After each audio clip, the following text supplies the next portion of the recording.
এই শোনো, আমি তোমার সাথে আর থাকতে পারবো না, আজ থেকে আমাদের ব্রেকআপ। আর ফোন করবে না আমাকে।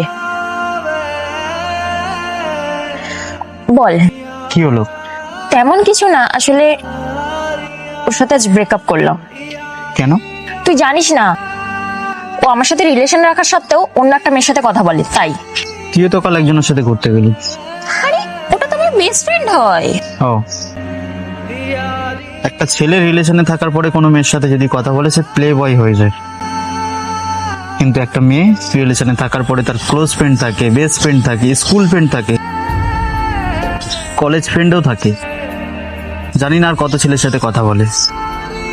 আমি একটা কথা বুঝতে পারছি না, মেয়েরা রিলেশনে থাকার পরে 10 জনের সাথে কথা বলে, তারপরেও তাদের কোনো দোষ থাকে না, কিন্তু আমরা ছেলেরা রিলেশনে থাকার পরে কোনো মেয়ের সাথে যদি কথা বলি আমাদের চরিত্র খারাপ।